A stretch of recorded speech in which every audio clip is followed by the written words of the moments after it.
Lama Rod. Thank you so much.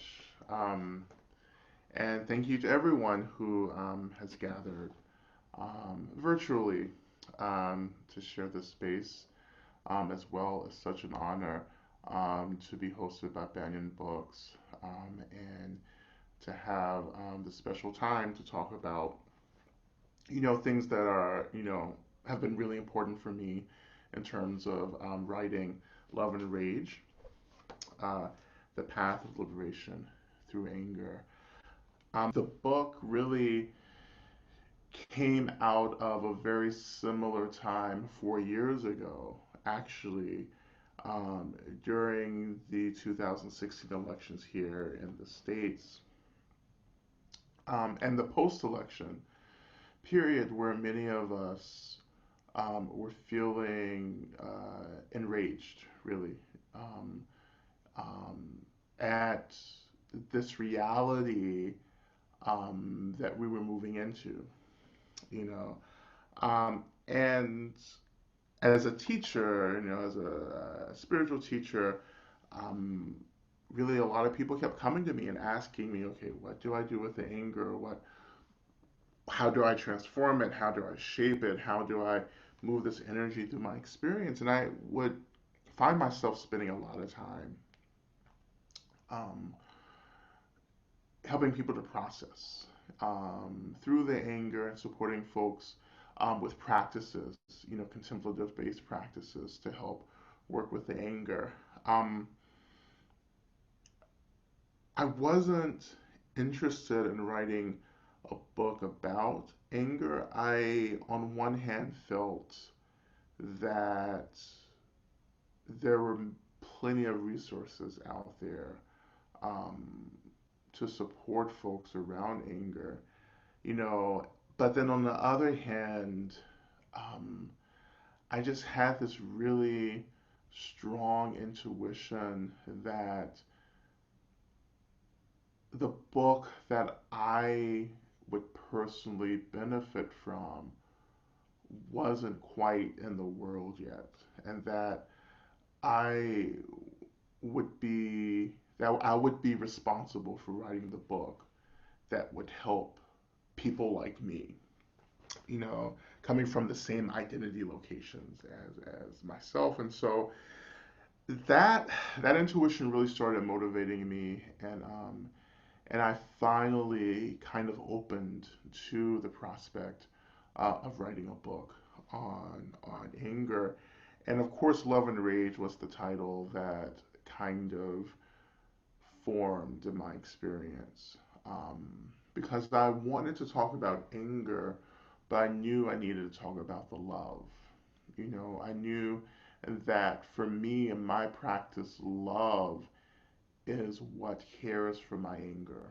Because anger is important, anger is necessary. Like any other emotions in our experience, there is benefit to these emotions. And when we step into, um, the contemplative practice field, right, we understand that um, our work is really about holding space for all the material in our minds, and doing the work of holding space for physical sensations as well. So allowing these experiences to be and giving these experiences lots of space to be there, including allowing our anger to be in our experience. Because for me and my relationship to anger, anger is important because it lets me know that something's wrong, something's off. It tells me that there's imbalance, right? It tells me that there's injustice. It tells me that I've been hurt, right? And there's a wound, there's a woundedness that has occurred. And part of my work, part of my job is to tend to take care of that woundedness. And if I don't take care of the woundedness, then there is the real possibility that I will create more harm for myself, and for others.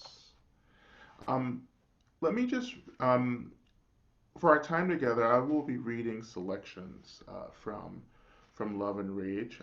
You may have a copy of the book, and so just in case you're reading along and have the book, I will be offering page numbers as well. And so I am starting with page 10, and this is just the page where I kind of put forth the working definitions of anger and rage in this book. And so this passage states, I am defining anger as the mental and physical tension we experience between being emotionally hurt and determining a strategy of self-care to tend to the hurt.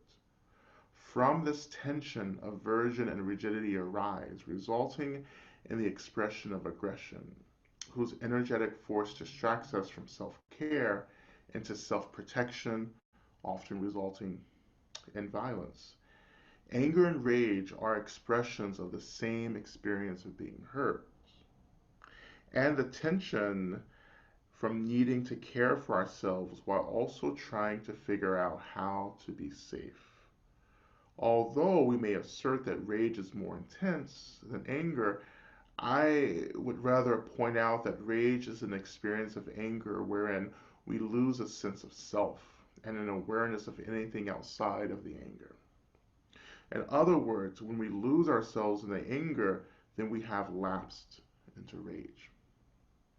I will often use rage and anger interchangeably, but all the practices in this exploration address the root of both experiences. And so essentially, to rephrase my working definitions, anger again is this tension that we experience when we've been hurt and needing to take care of ourselves. So, in between being hurt and wanting to take care of myself, there's a tension, and that tension is the anxiety that I feel because I'm hurt and I want to feel better. I want to feel more comfortable, but I don't know how to do that, right? I don't have time to do that, or I'm not able to really connect to that experience of woundedness in a way that feels appropriate for me. And so the anxiety and the tension become distractions for me, and I start reacting to the tension, and that creates for us the mental experience of anger. When I start reacting to that tension, I get pulled away, and I feel distant from the experience of being hurt, of being wounded. Um, in the work, I call this woundedness many things, in Love and Rage, but I often refer to it as brokenheartedness. And for me, brokenheartedness is an umbrella term that speaks to the many ways that we can experience discomfort and hurt. And I spend a lot of time in treating that experience of brokenheartedness because I realized as I was writing the book that we're not talking about the hurt as much as we are talking about the anger. I think we get really wrapped up in the experience of anger because it's so strong, it's so intense, um, and we feel really powerful, And so, of course, our attention gets drawn to that. That's an energizing experience in one way, right? But anger is also deeply depleting for us, both mentally and physically, right? But in the moment, that energy feels really intense, really strong, really galvanizing. Um, but to turn attention to the woundedness means that the energy will shift. And so it will become much more like a depressive energy. The wounded energy, the heartbrokenness energy actually can feel quite draining and quite overwhelming for us, opposed to the energy of anger. So this is why it's so difficult for us to focus on the heartbrokenness. And this is why, for this book, I wanted to spend a lot of time helping us to think about the nature of heartbrokenness and all the ways that we name heartbrokenness, including trauma, woundedness, pain, sorrow, despair, um, aching, so forth, and so on. I am trying to explore in the book the ways in which tending to our brokenheartedness allows us to have a kind of agency with and or over the experience of anger. So when I'm taking care of myself, I'm not so hooked by the tension, the frustration, the anger in the moment. And so when I'm not so hooked, I have this incredible agency to channel this anger into something that's more productive, that's more beneficial for myself and others. So I'm not, when I'm in agency with and over my anger, I'm not so interested in wanting to get back at people or to blame people or wanting people to hurt as much as I am hurting. There's a skillfulness that arises when I have agency with and over my anger. And that skillfulness is the spaciousness to think, to at least get one thought into the experience of being in a relationship to anger, right? Most of us, when we're habitually reacting, or as I say in the book, having a compulsory relationship with anger, when we're in that kind of relationship, we're just kind of reacting without thinking. Like we feel it and we react. And sometimes we don't create a lot of harm. Sometimes we even do a lot of good if we're just reacting to it. Often we don't, do a lot of good. But if we are taking care of ourselves and then having this spaciousness to be an agency with and over the anger, then it's more likely that we can channel this energy of anger into something that's much more beneficial. So in my experience, my practices have helped me to first take care of my hurt, my trauma, and then that has allowed me to be in a really spacious relationship to my anger. Yes, I am still experiencing anger. I'm still experiencing rage, absolutely. Um, I don't, for me, my anger is a testament to the fact that I'm paying attention, because there's lots of injustice, there's lots of violence happening and equity happening, all over the world, wherever people are, there's violence, and struggle. And we pay attention to that and we feel, the hurt of watching that or being victims, and survivors of this violence. So my anger is a testament to that. I'm paying attention, that I'm responding somehow, but the spaciousness that I have when I take care of myself actually helps me to have a clarity about how to best be in the world as an agent of change, how to best figure out how to disrupt the causes and conditions that create these experiences of woundedness and hurt for myself and for those around me. And I'm able to pinpoint exactly how I'm able to be a more effective change leader. You know, and the practices, I offer many practices, in the book that help us to do that. Um, but we're trying to develop a clarity with our anger, and I feel that we have, if we want to be change agents, if we want to really benefit people, we have, therefore, an ethical responsibility to be in a skillful relationship with our anger. Actually, we have an ethical responsibility to be in skillful relationships with all of our emotions, with the totality of all of our mental experiences. Um, so, I wanted to just read just a few passages. And I'm beginning in chapter 2 now, chapter 2, beginning on page 19. This chapter is entitled Woundedness and Rage. Woundedness and Rage. Um, and so I begin. My anger is old, personal, and dependable. It is older than me, yet younger than the youngest child I know. It is so old that most of us no longer believe that it was ever born to begin with.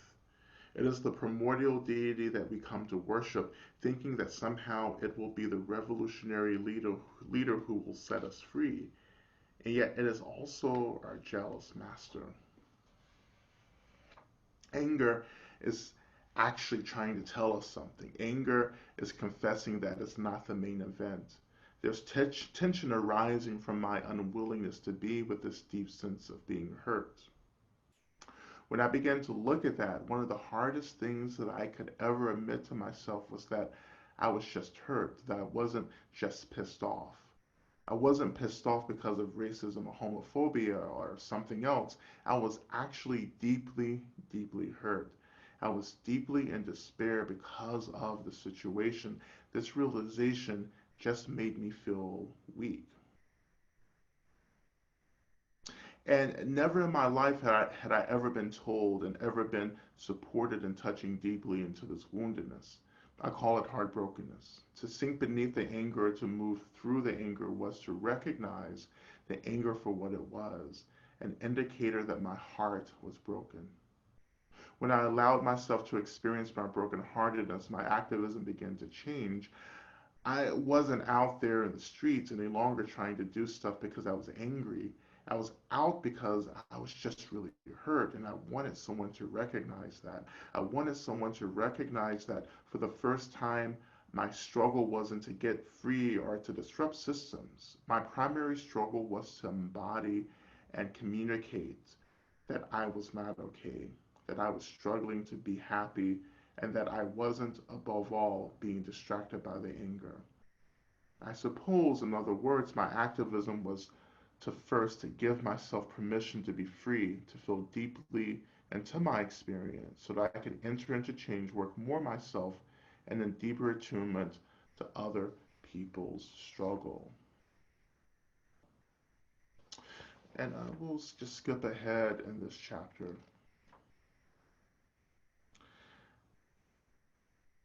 And I begin again. The great activism needed today entails bridging our personal grieving with the grieving of our communities. Our anger arises over our pain and is only pointing back to our pain. To hold space for our pain is a way that we begin to take care of our pain. Taking care of our pain softens our heart as we do the work of empathizing with ourselves. Empathizing with ourselves makes it easier to empathize with others around us. This empathy is at the root of the love and compassion that will begin to disrupt systems that create harm. If we refuse to acknowledge our hurt, we will never understand how to relate to our anger in a way that we are not reacting to it. If we are always just reacting to our anger, we will never be fully empowered in our agency to channel the energy of anger into clarity and directness while reducing harm. I want to see a culture of activism where we can celebrate our anger and rage while realizing that they are not the issue. Our anger and rage are not the reason why we and the world around are struggling.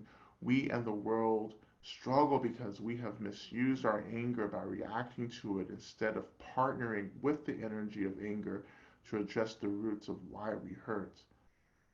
I've had to learn to love my anger, to treat it as I would treat anyone or anything I consider precious and beautiful. My anger is my precious and beautiful thing. It was because of this new relationship that my anger was no longer something that controlled me. I thought I needed anger. I needed anger not to be weak. I needed anger to bless me with the ability to push through situations, to push through violence. I needed the anger to keep me connected to the suffering of communities, the suffering of individuals. I needed anger to keep me connected to my own suffering. I needed to suffer, and suffering was how I understood being in solidarity with other marginalized folks and communities.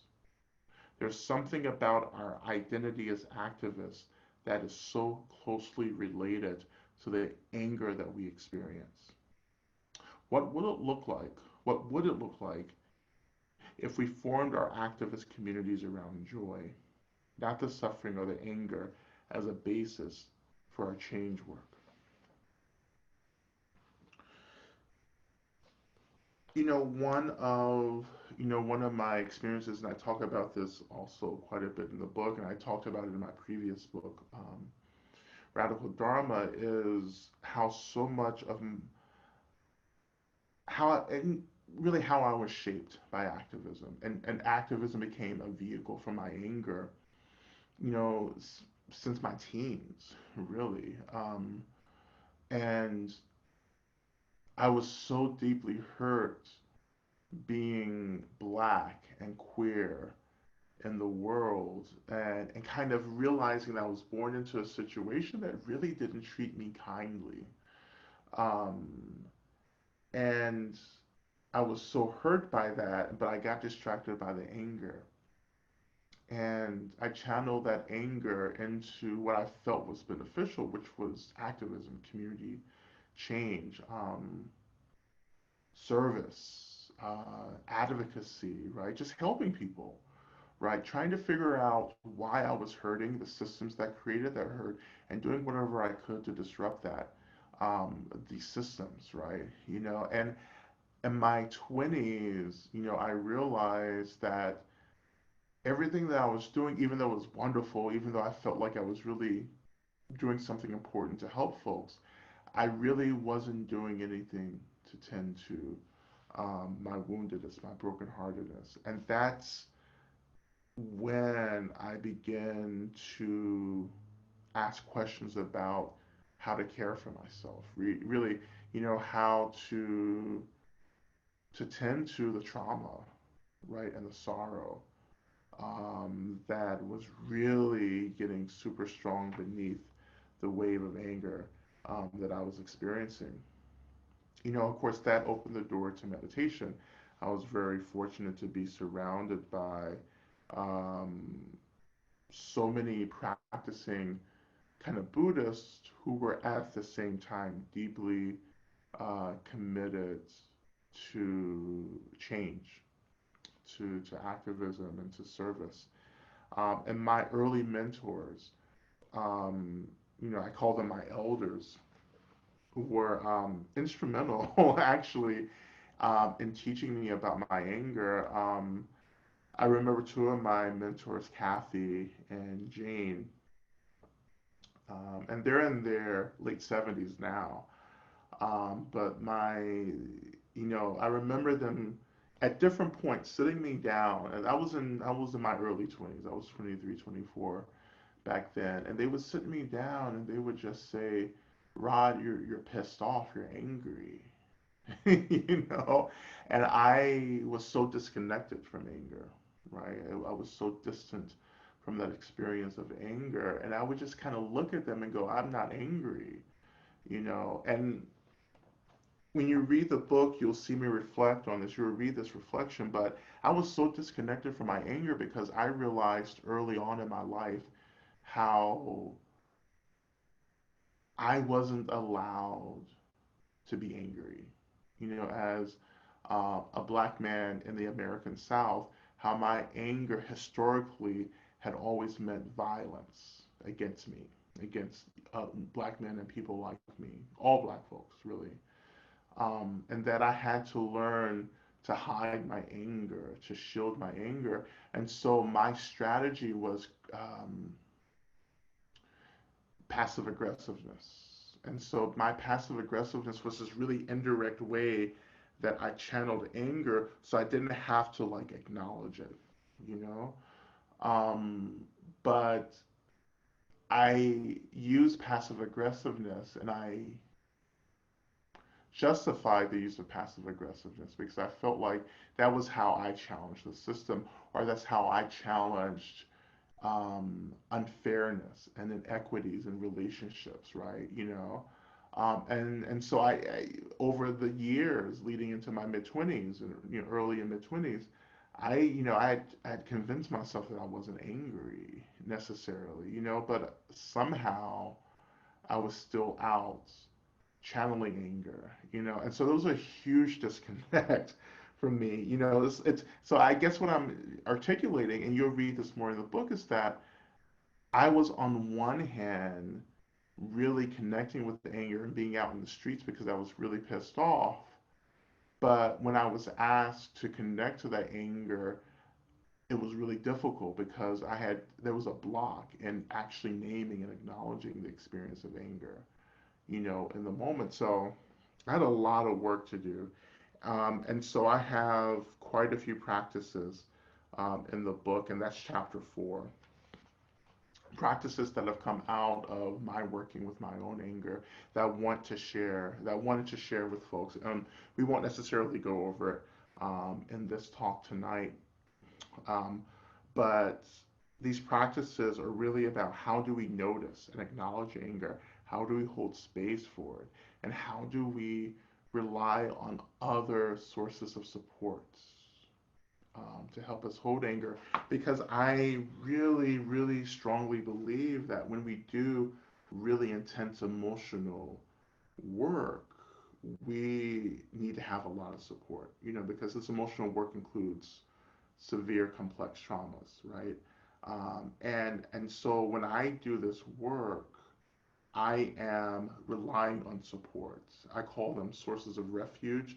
The formal practice in the book is called, the 7 homecomings, which you can read more in the book when you get it. And so the 7 homecomings is just this practice that helps me feel supported as I lean into connecting with the anger and connecting to the woundedness beneath the anger as well. And so let me continue with a little bit here. Um,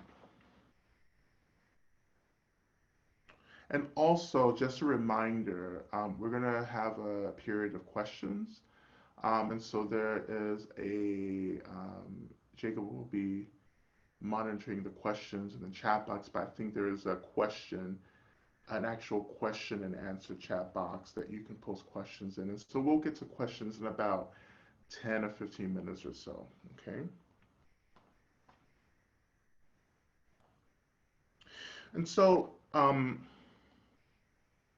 talk quite a bit about sex in the book because for me, as I was writing the book, I wanted to think about the ways in which anger is channeled into different things, and sex was definitely one of those experiences that I felt my anger was being channeled into.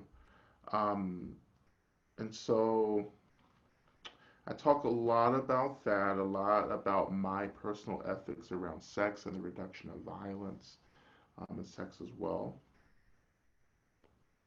I want to read actually a little bit about around the work of heartbrokenness. And I spend again, I spend a lot of time treating the various aspects of suffering and brokenheartedness in the book because I feel as if we haven't done enough work to really create um, strategies to deal with that and to hold and to tend to it. So I will begin with just a little bit of reading around brokenheartedness. So this section is on page 227. This is in the heartbrokenness section. And this section is called "How Do I Talk About Suffering?" Pain, suffering, woundedness, hurt, trauma, heartbrokenness. These are all the words that I have used interchangeably to talk about my deep discomfort as I move through the world in this body. I want to offer clearer insights into how I use these terms. When I say pain, I'm speaking of either the bare sensation of physical pain that I have an aversion to or emotional discomfort I don't want to deal with. Pain is not a choice. I will experience plenty of things that will be uncomfortable. For example, when I have a headache, there's the basic sensation of the pain of the headache. It is unpleasant, and I would rather not have to deal with it. When I say unpleasant, I mean that it disturbs my attempts to feel at ease, or to be chill. My chilling is the expression of my fixation on pleasant experiences. The headache disrupts my chill, and therefore I am unhappy. So when I am unhappy, I want to be happy again and get caught up in trying to avoid the headache. I start using all kinds of strategies to distance myself from the painful sensation.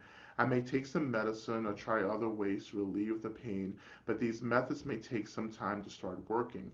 Until then, anger becomes one of these strategies. Anger arises from the tension we feel needing to end this painful sensation, but not actually being able to get away from it. We get wrapped up in the anger, and it feels as if we are avoiding the pain. In a way, we are, but we have to understand that the anger is being fueled by the tension we experience trying to get away from the pain itself. Therefore, I actually begin to feel much worse than I did just having the headache. This new experience is called suffering. Suffering is the mental layer of aversion on top of the physical and emotional pain. I'll skip just a little bit down into brokenheartedness itself. I define brokenheartedness as a disembodied expression of a severe disappointment that longs to be cared for. In this understanding of being heartbroken, I am not talking about a sorrow or sadness I feel due to a breakup or a disappointment of some kind. I'm speaking about something that feels much more ancient and primordial. I'm speaking of how both my body and my mind are the sum of suffering passed down to me from my ancestors and family, which is compounded by my own suffering in this world.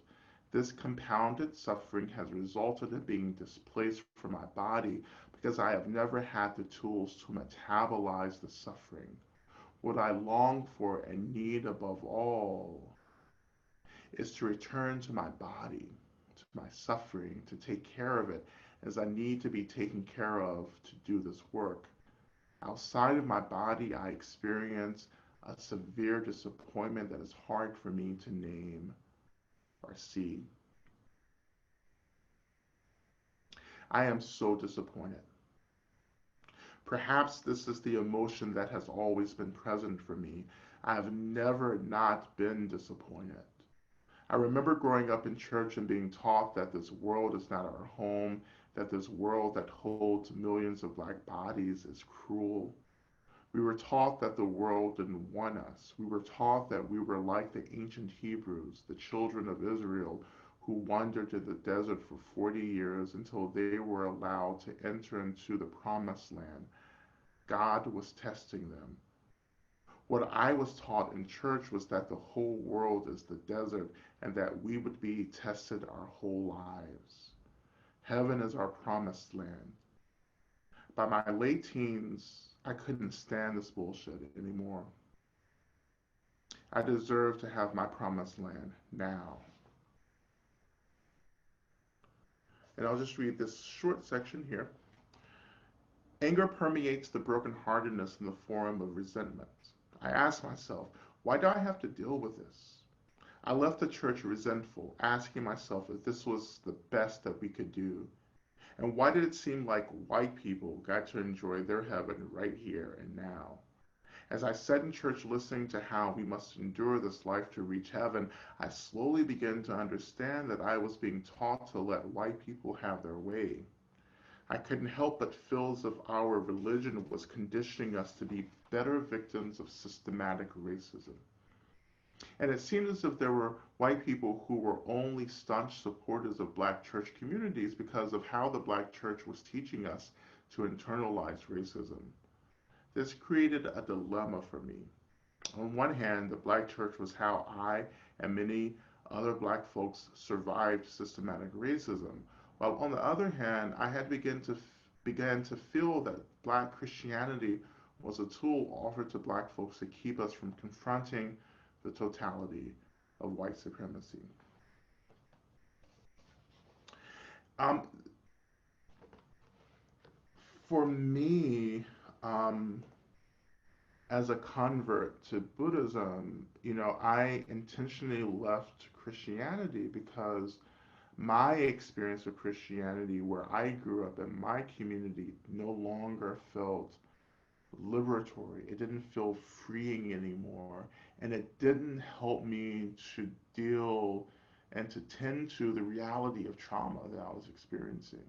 Um, I talk often about transhistorical trauma. I often talk about transhistorical rage, right? So both of these experiences ride together, right? They are passed from generation to generation, you know. Um, I first learned of this kind of transhistorical nature of trauma from my friends and elders who were were parts of who were members of families who had survived the Holocaust. So Jewish friends and families who I was close with who began to talk about the reality of transhistorical trauma rooted within the Holocaust. And I began to study the ways in which, for me and my experience in the Black community, how so much of my trauma was also transhistorical, right? Rooted within um, the um, the slave trade, rooted within chattel slavery, and perpetuated and intensified, by these many years of systematic racism. And so all that creates this pressurized experience that intensifies the experience of trauma and how that trauma begins to be naturally passed from generation to generation. Then we begin to study, the sciences of epigenetics, which has begun to argue over, I guess epigenetics has been around, I can't quite say, but definitely the past 10 years I've been really familiar with some of this research. But epigenetics argues that DNA is shaped, begins to be impacted by trauma as well. So even on a genetic level, trauma can be passed, but we also study within transhistorical trauma the ways in which trauma is passed behaviorally through behaviors, through certain rituals, through certain etiquettes, and so forth that are no longer aligned with what's happening for people around them. So there's a maladaptive experience where one is performing in such a way that's not tied to what is actually happening in the world in the moment. And so I just want to, I want to move us into some questions as well. Again, questions, you're going to add questions to the question box there. I want to talk about joy and happiness because I don't really, I don't want to leave us on, a really heavy note. But for me, the spaciousness that I'm able to cultivate through the practices that I've offered in the book help me to hold the space for everything that arises in my experience. And for me, space is the key to liberation. It's the key to self care, to self preservation. Without space, I can't take care of myself, right? Without mental space, it would be impossible. But within this mental space, there arises the experience of happiness. And happiness for me is just this deep kind of contentment that comes from the ways in which I am just able to allow everything to be in my experience, where I'm not always trying to run away from what doesn't feel good, or where I'm not always trying to run towards what feels well, but there's a balance. So when I say contentment, I mean balance. There's a balance that begins to arise when everything is held within a sense of spaciousness. And then the happiness arises, the contentment, the happiness arises, but there's also a clarity that arises. So I'm beginning to see clearly the nature of things because there's a spaciousness, right? Um, the opposite of that is contraction. So we often, we go through periods of contracting, shutting down, getting small around certain experiences. When we get small, particularly around anger, the totality of our experience is an expression of anger. It is an expression of this really intense energy of frustration, of tension, of aggression. That's all we feel, that's all we see, that's all we're cycling in and around is the anger. So when we're able to name anger, to allow it to be there, then it begins to open. And one of the things that happens as it opens is that we begin to experience the anger, right? Not running away from it, not reacting to it, but I begin to experience and I begin to feel it as a mental sensation. I begin to feel it as a physical sensation. I'm able to give these sensations, again, lots of space by not reacting to it, right? And then there awakens or arises this experience of contentment, of happiness. There also arises this experience of clarity. And I can say, you know what, this is the choice that I can make now within the spaciousness to do the work of service, activism, disrupting systems of harm, right? I have the wisdom to make the choices to create change while at the same time trying to figure out how to reduce violence and harm um, as well. And that happiness can still be there.